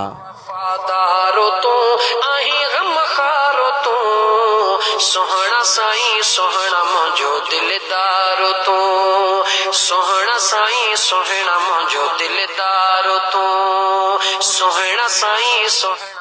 सजण साईं फरमाइनि था त संदन हथनि मुबारकनि जो छा हाल बयानु कजे। न तमामु ड्रिघा न तमामु नंढा, विचोला, सुहिणा, सबर। संदन आङुरियूं मुबारक भरियल भरियल ॻाढ़ा भूरा गोश्त मां पुर थियल हथड़ा, हथनि जे पुठनि ते चमकदार सफ़ेद, न तमामु थोरा न तमामु घणा सुहिणा वार मुबारक अछी चमड़ीअ ते सोन ते सुहाग लॻंदा हुआ। जॾहिं अक़ीदतमंद ऐं मुरीद हथड़ो मुबारक वठी अखड़ियुनि ते रखंदा हुआ त अखियूं आलियूं, चश्म रोशन ऐं नेण नूरी थी पवंदा हुआ। सोहना साईं सोहना मुंहिंजो दिलदारो तूं। जॾहिं चाह मां चुमण लाइ चपड़ा संदन पुरनूर फैज़ान सहर हथड़नि ते रखंदा हुआ त ॼण सॼे बदन मां सिसराटियूं निकिरी वेंदियूं हुयूं। ॼण आङुर मुबारक दिलि ते रखण खां अॻु ई बदन मस्तो मस्त मुदाम थी वेंदो हो। अहिड़ो मज़ो, सुरूर ऐं करार जो दुनिया ई बदिलजी वेंदी हुई। सभु ॾुख, सूर, दर्द, फ़िराक, मुसीबतूं ऐं परेशानियूं दूर थी वेंदियूं हुयूं। ॼण जीअरे जन्नत में पहुची वियो हुजे। तूं सुहिणा कलब करे वास्ते कलईदारो तूं, कलईदारो तूं आहीं गमखारो तूं, कलईदारो तूं आहीं गमखारो तूं। सुहिणा साईं सुहिणा मुंहिंजो दिलदारो तूं, सुहिणा साईं। सजण साईं पीर मिठा जी सुहिणी सूरत जे हवाले सां लिखनि था त नूर सां पुरफैज़ सां भरपूर साॼे हथ जी अशहद आङुर जॾहिं अॻिते करे मुहबत मोह मुस्कुराहट सां दिलि ते रखंदा हुआ ऐं अल्लाह अल्लाह अल्लाह जा अल्फाज़ पंहिंजे प्यारी मिठड़ी बाजबरी ॿोलीअ में ज़ुबान सां उचारींदा हुआ त दिलि जी काया ई पलटजी वेंदी हुई। अंदर में हज़ारे वोल्टनि जा बल्ब ॿरी वेंदा हुआ। अंग अंग में सुकून, चैन ऐं हिकु अजीब क़िस्म जो लर्ज़ो तारी थी वेंदो हो। अंदर मां उदमा ऐं हियाम में हुबकार महसूसु थींदी हुई। कटियल ऐं कारो कलब करार वठंदो हो। बकौले भेटाई ई गत गवासन जीअं समुंड सोझाऊं, पेही मंझि पाताल जे माणिक मेड़ियाऊं, आणे ॾिनाऊं हीरा लाल हथन से। मिठा मोहब्बत जो शरबत प्यारी मिठा, प्यारी मिठा फैज़ ॾियारी मिठा। मोहब्बत जो शरबत प्यारी मिठा, प्यारी मिठा फैज़ ॾियारी मिठा। मारिफत जा सजण साईं लिखनि था त अहिड़ा अमुल माणिक मोतीअ जा दाणा साह सेबाणा जंहिंजी ज़ियारत लाइ सुहिणा सेबता सियाणा नंढा वॾा पोढ़ा पका मर्द औरतूं ॿार अमीर ग़रीब शहज़ादा ऐं बादशाह सिकंदा हुआ से अॼु असां सां ज़ाहिरी तरह मौजूदु न आहिनि, पर रूहानी तरह अॼु बि असां सां गॾु आहिनि। सॾ में सॾु ॾियण वारा, मुश्किल कुशा, हक़ पीर मिठा चवण सां, दिलि सां यादि करण सां हर मुसीबत दूर थी वेंदी आहे। पर अफ़सोस अॼु न ओताकुन में तालिब तमारीन आदेसी उथी विया, मड़ियूं मुंहुं मारीन जे जीअ खे जियारीन से लाहूती लॾे विया, से लाहूती लॾे विया। असांजा अरमान तूं करी अहसान तूं, आशिकन खे अॼु कराई दीदार। हलचल जे हिन फ़ानी जहान खे त ज़ाहिरी सभिनी खे छॾिणो आहे, पर अहिड़नि अल्लाह जे प्यारनि दरवेशनि लाइ त ज़मीन आसमान सिज चंड सोग ऐं मातम कंदा आहिनि। वयासे वींझार हीरा लाल वंडीन जे तनी संदा पोयां सीहे न लहन सार, जे कुटिन कुट लोहार तन खे कहिड़ो क़दुरु सोन जो। दिलदार तूं ऐं ग़मख़ार तूं, दिलदार तूं ऐं जहिड़ो लाजवाब बेमिसाल ऐं दिलपज़ीर महबूब हुयो, अल्लाह ताला उन अज़मत भरी ज़ात लाइ मुहब ऐं आशिक़ बि अहिड़ो ई बेनज़ीर पैदा करणु फ़रमायो, जेको सचाई ऐं सदाकत जो पेकर जान ऐं माल फ़िदा कंदड़ हुयो। दिलदार तूं सोहिणा साईं सोहिणा मुंहिंजो दिलदार तूं। जंहिं सची आशिकी कमाए पंहिंजे महबूब जी मोहब्बत में फ़नाइयत हासिलु करे वरिती, पंहिंजे जिस्म गोश्त पोस्त ऐं रग रग वार वार बल्क रूह कल्ब ऐं जान में पंहिंजे पीर कामिल जी मोहब्बत खे समायो। मुंहिंजो दिलदार तूं, दिलदार तूं ऐं ग़मख़ार तूं। उन मोहब्बत खे मौत हयाती दुनिया आख़िरत बल्क दीन ऐं ईमान सम्झो। उहे हुज़ूर सोना साईं ख्वाजे ख्वाजगां कुतुबे दौरां सैयदी व मुर्शिदी सोना साईं नवर अल्लाह मरकद हुई आहिनि, जन पंहिंजे इश्क जो इज़हार हेठियनि अशारनि में फ़रमायो आहे। इमाम तुंहिंजो आला मक़ाम तूं औलिया। सोना साईं फ़रमाइनि था त तुंहिंजी महबत तुंहिंजी उल्फत रूह मुंहिंजो जुस्सो जान मुंहिंजो दीन मुंहिंजो ईमान मुंहिंजो पिण मज़हब मिलत सुहिणा यार पीर प्यारा अंदर जा ठारा साह जा सिंगारा सुहिणा यार। गोश्त में तुंहिंजी पोस्त में तुंहिंजी होश में तुंहिंजी मोहब्बत मूं ख़ुराक मुंहिंजी पोशाक मुंहिंजी पिण मौत हयाती सुहिणा यार पीर प्यारा अंदर जा ठारा साह जा सिंगारा सुहिणा यार। सरदार तूं आहीं ग़मख़ार तूं सुहिणा साईं सुहिणा मुंहिंजो दिलदार तूं। सजण साईं दामत बरकातुल आलिया फ़रमाइनि था त हज़रत नक्शबंदिया रहमतुल्लाह अलैहिम अजमईन जी पहिरीं तइलीम ई पीर कामिल जी मुहबत आहे। उन मुहबत में जेतिरो कमाल हासिल थींदो, सालिक अल्लाह तबारक व तआला जो क़ुर्ब ऐं मुहबत ओतिरी ज़्यादा हासिल कंदो।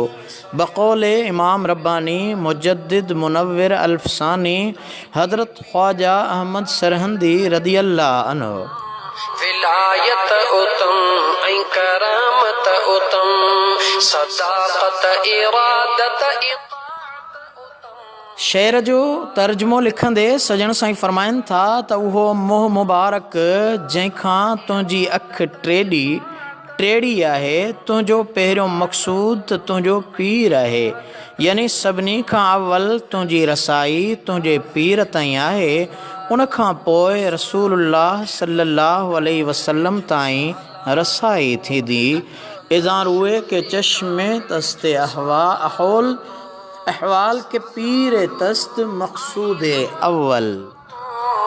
सालारो तो आई गमखारो तो, सोहणा साईं सोहणा मुंहिंजो दिलदार। हज़रत सोना साईं रहमतुल्लाह अलैह पंहिंजे पीर कामिल सां अहिड़ो गहरो क़ल्बी ताल्लुक़ क़ाइमु कयो ऐं पंहिंजे पीर जी ज़ात में अहिड़ी फ़नाइयत हासिल कई जंहिंजो मिसाल ऐं नज़ीर आणणु मुश्किल आहे। सोहणा साईं सोहणा मुंहिंजो दिलदार तूं, सोहणा साईं सोहणा मुंहिंजो दिलदार तूं।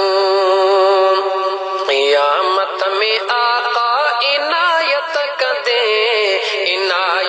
कंदे तूं शफ़ाअत कंदे।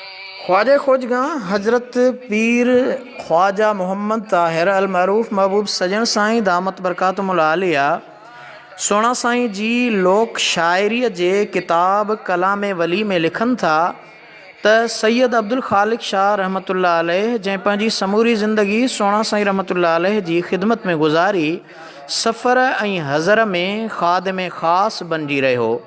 रवायत करे थो त हुज़ूर पीर मिठा रहमतुल्लाह अलैह खे आशिकाबाद शरीफ़ में रहाइश दौरान पेट मुबारक में सख़्त सूर जी शिकायत थी पई। 3 ॾींहं मुसलसिल ॿाहिरि मस्जिद शरीफ़ में निमाज़ बाजमायत जी अदायगी लाइ न अची सघिया। उन दौरान पाण पंहिंजे आशिक़ सादिक़ परवाने ऐं पतंग हज़रत सोना साईं रहमतुल्लाह अलैह जन ॾांहुं जल्द पहुचण जो न्यापो मोकिलियाऊं। दीनपुर शरीफ़ कच्चे जे इलाइक़े मां खेन आशिकाबाद यानी पंजाब पहुचंदे 3 ॾींहं लॻी विया ऐं उहे ई 3 ॾींहं हुज़ूर पीर मिठा जन निमाज़ जा अदायगी वास्ते मस्जिद शरीफ़ ॾांहुं न अची सघिया, जो खेन सूर जी सख़्त तकलीफ़ हुई। सोना साईं रहमतुल्लाह अलैह जन जीअं ई आशिकाबाद पहुता त हुज़ूर पीर मिठा जन खे फ़ौरी इतला ॾिनो वियो। हज़रत सोना साईं रहमतुल्लाह अलैह जन खे उन वक़्तु ई पाण वटि घुरायाऊं। कुझु टाइम पंहिंजे पीर कामिल वटि वेही जीअं ई सोना साईं रहमतुल्लाह अलैह वापसि थिया त खेन बेआइन ई उन्हीअ जॻह ते सूर शुरू थियो जिते पीर मिठा रहमतुल्लाह अलैह जन खे सूर जी तकलीफ़ हुई। मिठा जंहिं तरफ़ तो निगाहूं खयूं लॻी ज़रबूं वयूं। सजण साईं लिखनि था त एतिरे क़दर जो पीर कामिल वटां ॿाहिरि मस्जिद ॾांहुं ईंदे सोना साईं हली बि न थे सघिया ऐं होॾां हुज़ूर पीर मिठा रहमतुल्लाह अलैह जी तकलीफ़ बिल्कुलु काफ़ूर थी वई तां जो पाण टिपहरी निमाज़ लाइ मस्जिद में रौनक अफ़रोज़ थिया। मामूल मुताबिक़ बिल्कुलु तरो ताज़ा हुया ऐं नसीहत वाइज़ फरमायाऊं। जॾहिं त हज़रत सोना साईं रहमतुल्लाह अलैह जन खे सूर जी तकलीफ़ एतिरी वधी वई जो साॻी टिपहरी जी निमाज़ ॾाढी ॾुखियाईअ सां अदा फरमायाऊं। सोहणा साईं सोहणा मुंहिंजो दिलदार तूं, सोहणा साईं सोहणा मुंहिंजो दिलदार तूं। सजण साईं जन लिखनि था त हिन वाक़े मां मालूम थियो त हज़रत सोना साईं रहमतुल्लाह अलैह जी मुकम्मल फ़नाइयत हुज़ूर पीर मिठा में हुई, जंहिंजे करे संदन दर्द सोना साईं रहमतुल्लाह अलैह तरफ़ मुंतक़िल थी वियो। ज़िक्र क़ल्बी ॾसी पियो तूं कंडियारे जे भर में वसी ज़िक्र क़ल्बी ॾसी। सजन साईं फरमाइनि था त हुज़ूर पीर मिठा तबलीगी सफ़र में आशिकाबाद पंजाब एक्सप्रेस रेलगाॾी में वञी रहिया हुआ। गाॾी चने ॻोठ स्टेशन ते कान बीहंदी हुई, पर कुझु मेल अॻिते देरो नवाब स्टेशन ते बीहणी हुई।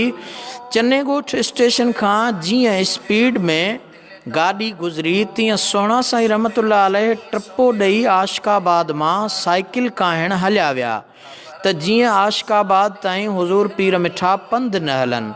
कमाल करामत थी जो खेनि सवाइ कुझु रहड़ुनि जे को बि घणो ज़ख़्म कीन रसियो। छा त सदाकत में क़ुर्बानी आहे, अकुल हैरान आहे। मिठा मोहब्बत जो शरबत प्यारी मिठा प्यारी मिठा। महबूब सजन साईं दामत बरकातुल आलिया लिखनि था त हज़रत पीर मिठा जन तबलीगी दौरे ते राणीपुर जे क़रीब फ़क़ीरनि जे ॻोठ पटे माछी लाइ रहमतपुर शरीफ़ खां रवाना थिया। सोहिणा साईं हस्बे इरशाद साणनि गॾु हलणा हुया, मगर रहमतपुर शरीफ़ जे निज़ाम संभालींदड़नि ख़ुलफ़ाए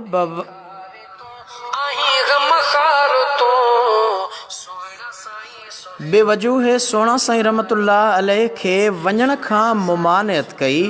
पाण त न वञी सघिया, मगर पंहिंजी मोहब्बत इश्क ऐं वालिहाना ताल्लुक़ जो सबूत ॾींदे आस पास जे संदन तबलीगी इलाइक़े जी जमायत खे ताक़ीदी ख़त मोकिलियो त ख़बरदार मतां असांजे गैर हाज़िरी करे महबूबन करीमन पीर मिठा रहमतुल्लाह अलैह जी ख़िदमत मुबारक में पहुचण में का सुस्ती ॾेखारियो। अव्हां ऐं असां मुर्शिदनि जा ग़ुलाम आहियूं। असांजो अव्हां सां ताल्लुक़ बि संदन जी रज़ा ऐं ख़ुशनूदीअ ख़ातिर आहे। हाणे अहिड़ो ताल्लुक़ तॾहिं ई बरक़रार रही सघंदो जॾहिं अव्हां सची मोहब्बत जो सबूत ॾींदे अॻे खां बि ज़्यादा तइदाद में पीर मिठा जन जी ख़िदमत में ॻोठ पटे माछी पहुचो। कारी ग़ुलाम हुसैन साहब ॿुधायो त पाण ही अल्फाज़ बि तहरीर फ़रमायाऊं त 12 बचे घर ख़ाली करे दरवाज़नि खे ताला हणी पहुची वञो। सोहिणा साईं सोहिणा मुंहिंजो दिलदार तूं, सोहिणा साईं सोहिणा मुंहिंजो। जी सजणो, अवां ॿुधी रहिया आहियो प्रोग्राम आलमी ओताक लोक अदब सिलसिले जो गोल्डन जुबली 50हों प्रोग्राम, जंहिंजो मौज़ू आहे ख्वाजे ख्वाजगां क़यूम ज़मा रूहानी जमायत जा शाहकार नक्शबंदी सिलसिले जा सालार हज़रत ख्वाजा अल्लाह बख्श अलमरूफ़ सोहिणा साईं रहमतुल्लाह अलैह जन जी शख़्सियत ऐं संदन फ़न संदन शाइरीअ वारो जेको फ़न आहे। छपियल किताब कलाम वली आहे, उन में लिखियल सजन साईं जन जो मुक़दमो अवां जे समाअतुनि ताईं ख़ूबसूरत कलाम पहुचायूं पिया। दिलदारो तो आई गमखारो तो, दिलदारो तो आई गमखारो तो, सोहिणा साईं सोहिणा मुंहिंजो दिलदारो तो, सोहिणा साईं सोहिणा मुंहिंजो दिलदारो तो। सजन साईं दामत बरकातुल आलिया लिखनि था त ही आशिक़ सादिक जे गहरे राब्ते मोहब्बत ऐं इश्क जो अंदाज़ हुयो त ॿिए तरफ़ संदन महबूब ऐं माशूक़ पीर मिठा रहमतुल्लाह अलैह जन ॻोठ पटे माछी पहुचण बैदि नमाज़ ज़ुहर जी अदायगी खां पोइ सोहिणा साईं रहमतुल्लाह अलैह जन खे यादि फ़रमायो।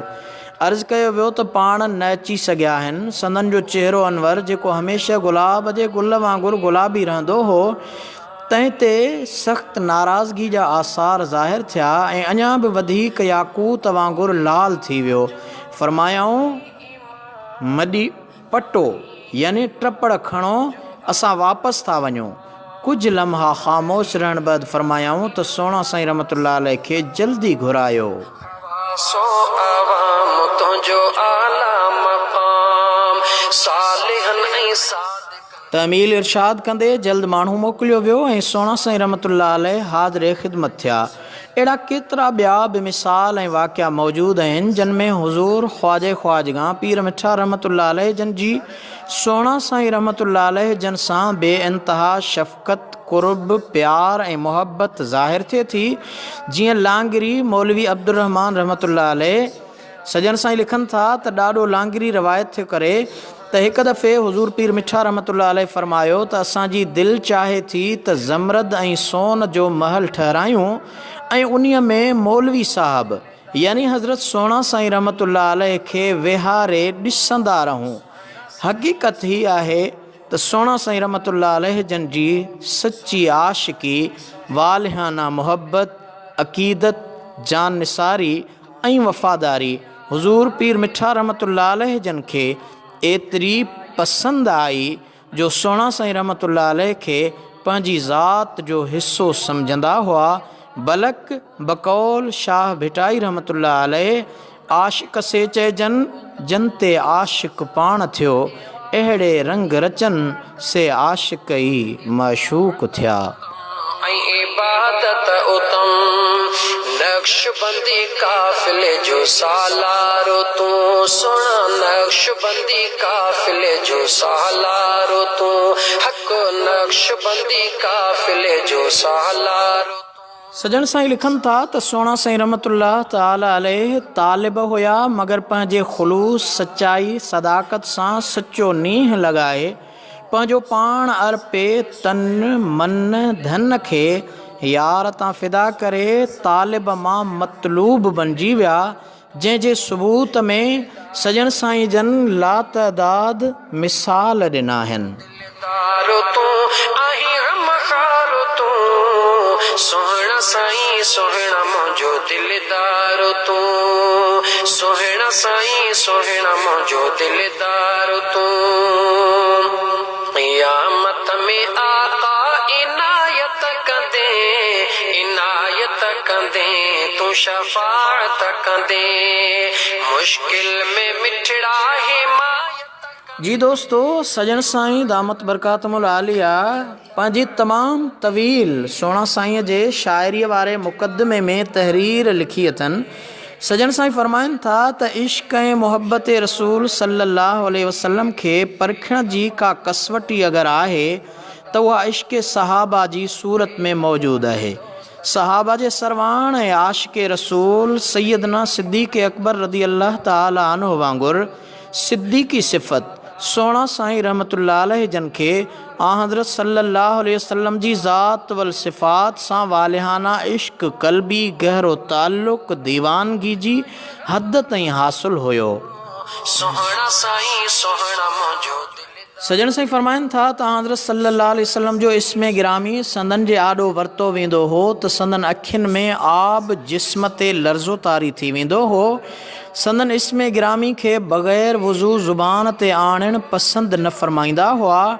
संदन जे रसूलुल्लाह सल्लल्लाहु अलैहि वसल्लम जन सां इश्क़ व मुहब्बत, जज़्ब व जुनून, शौक़ ऐं मस्ती वारी कैफ़ियत जो मुशाहिदो पुराणनि सोबत याफ़्ता फ़क़ीरनि सालियाने उर्स मुबारक जे मौक़े ते कयो हूंदो, जॾहिं पाण पंहिंजे मिठड़े पुरदर्द पुरसोस गंभीर आवाज़ में ही अशआर पढ़ंदा हुआ ऐं उम्मत जी हालत ज़ार, दीन खां दूरी जी फ़रियाद संदन ख़िदमत में पेश करे ख़ुसूसी तवज्जो ऐं नज़रुत्तफ़ात लाइ इल्तिजाऊं कंदा हुआ।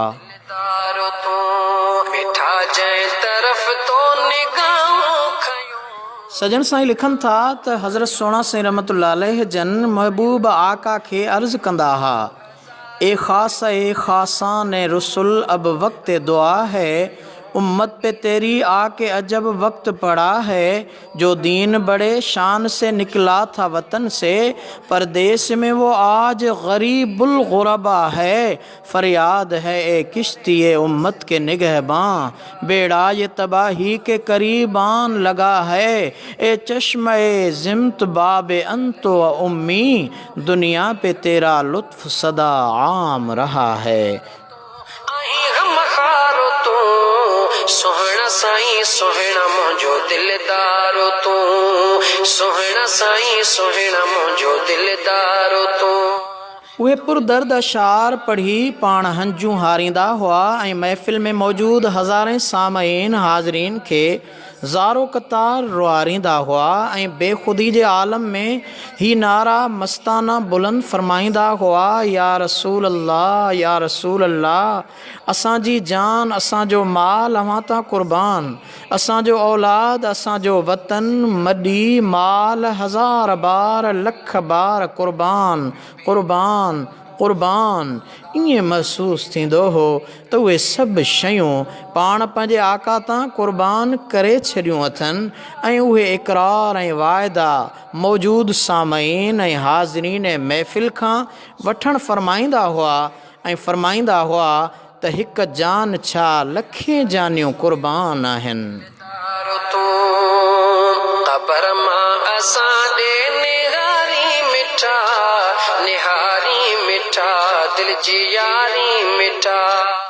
ही जान कहिड़ी शइ आहे? इश्क़ रसूल सल्लल्लाहु अलैहि वसल्लम ऐं ख़िदमत दीन जे मुक़ाबले में का बि हैसियत नथी रखे। उन्हीअ पुरवजद ऐं पुरकैफ़ लम्हात में ईअं महसूसु थींदो हुयो त आका व मौला सल्लल्लाहु अलैहि वसल्लम बनफ़्से नफ़ीस रौनक़ अफ़रोज़ थी चुका आहिनि ऐं पाण पंहिंजे अखियुनि मुबारक सां संदन ज़ियारत करे रहिया आहिनि।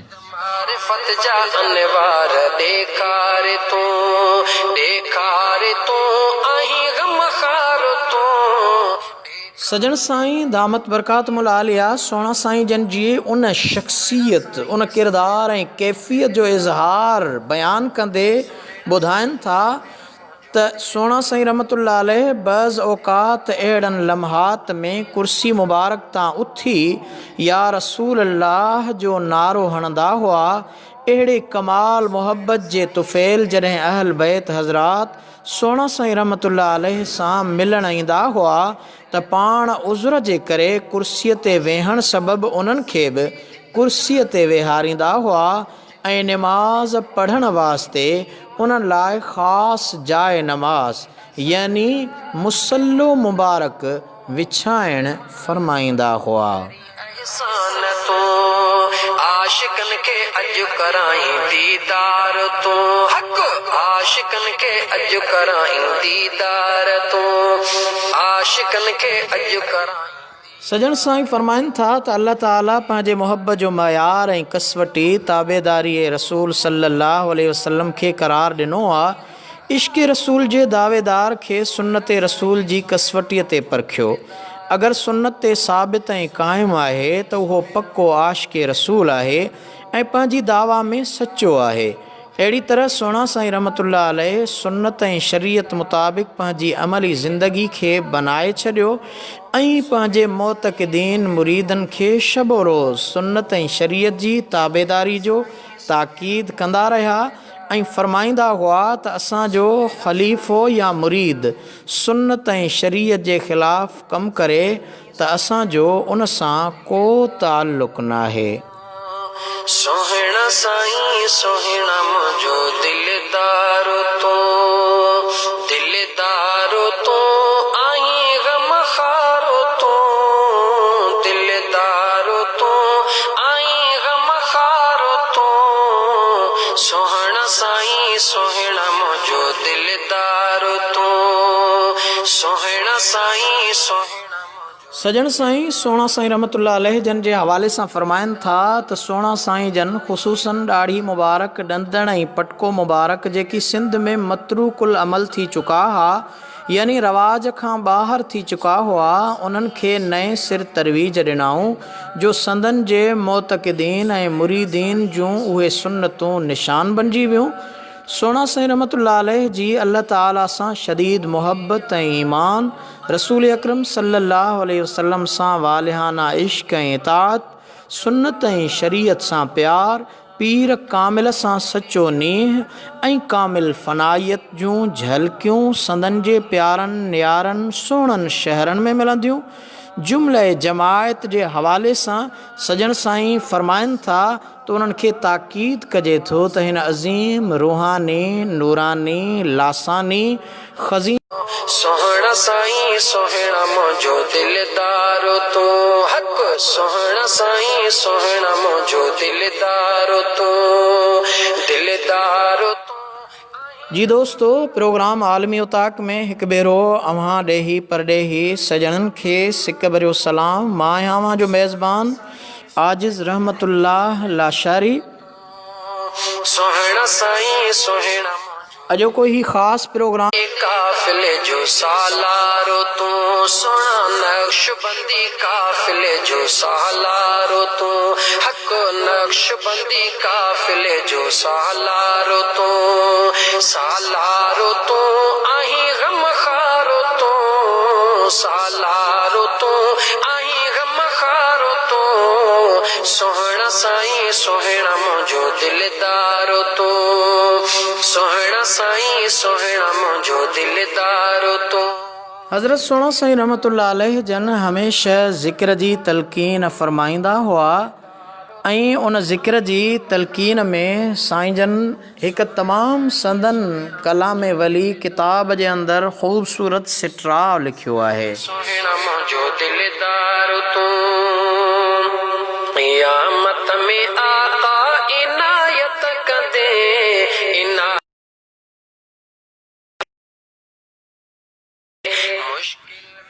जी सजणो, मां कोशिशि कयां थो पंहिंजे आजिज़ाना आवाज़ में सोना साईं रहमतुल्लाह अलैह जन जो उहो कलाम अव्हां जे समाअतुनि ताईं पहुचाइजे जेको अल्लाह जे कामिल वली ज़िक्र जी तलक़ीन कंदे फ़रमायो।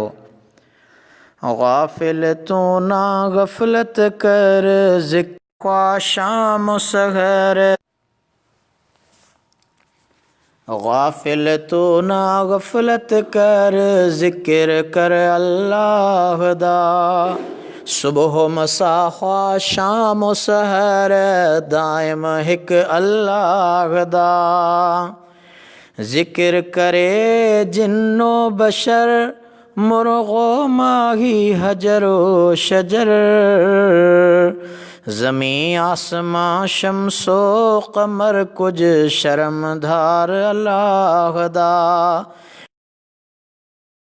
गफ़लत कर ज़िक्र कर याद अल्लाह दा गाफ़िल तू न गफ़लत कर ज़िक्र कर अल्लाह दा ज़िक्र कमाए ज़ाती पाए अंदर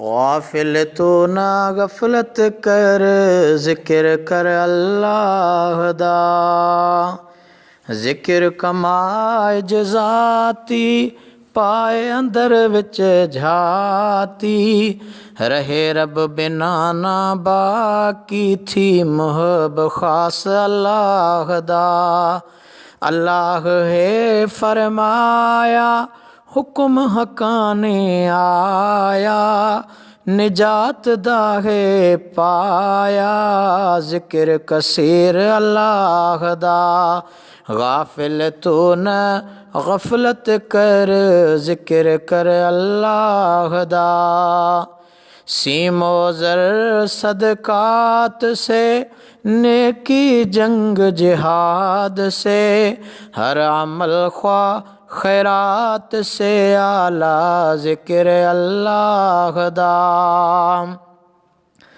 सुते खड़े कर तू ज़िक्र बैठे टुरे कर तू ज़िक्र तन्हा जमा कर तू ज़िक्र हर वक्त पाक अल्लाह दा गाफ़िल तू ना गफ़लत कर ज़िक्र कर अल्लाह दा या अल्लाह बख्श ज़ाकिर दिल हातिफ हाइफ़े खुदा जा शाकिर दिल गैर कनू जा ताहिर दिल शरफ़ना फिल्लाह दा गाफ़िल तू ना गफ़लत कर ज़िक्र कर अल्लाह दा गाफ़िल तू ना गफ़लत कर ज़िक्र कर अल्लाह दा मुंहिंजो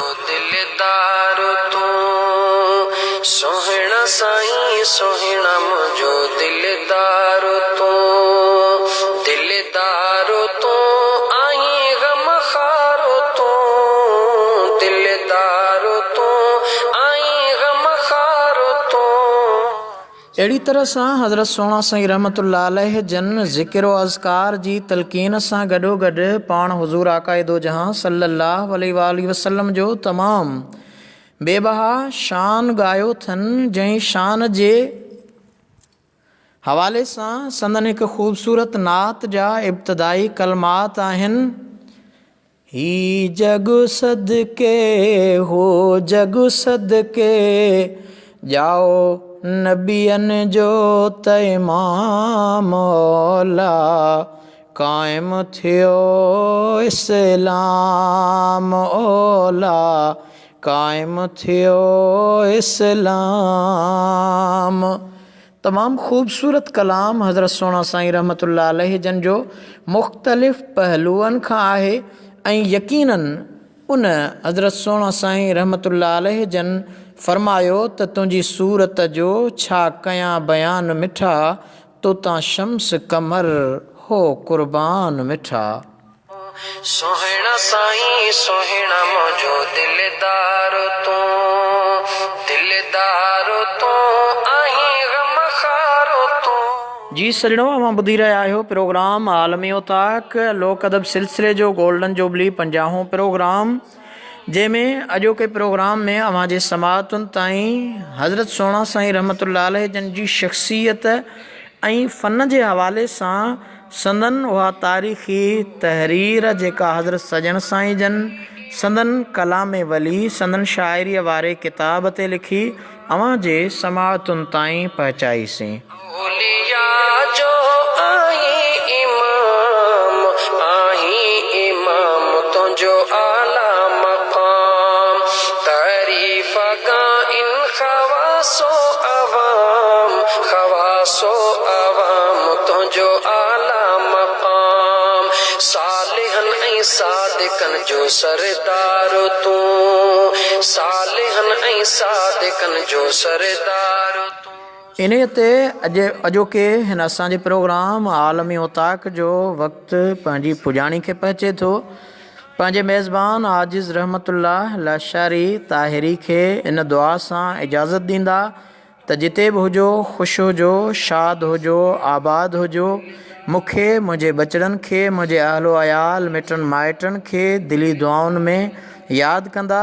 इंशाअल्लाह वरी नए मौज़ूअ सां गॾु अवां सां गॾिबासीं। तेसिताईं अल्लाह निगहबान। अस्सलामु अलैकुम वरहमतुल्लाहि वबरकातुहू। साईं सोहिणा मुंहिंजो सरदार तूं सोहिणा साईं सोहिणा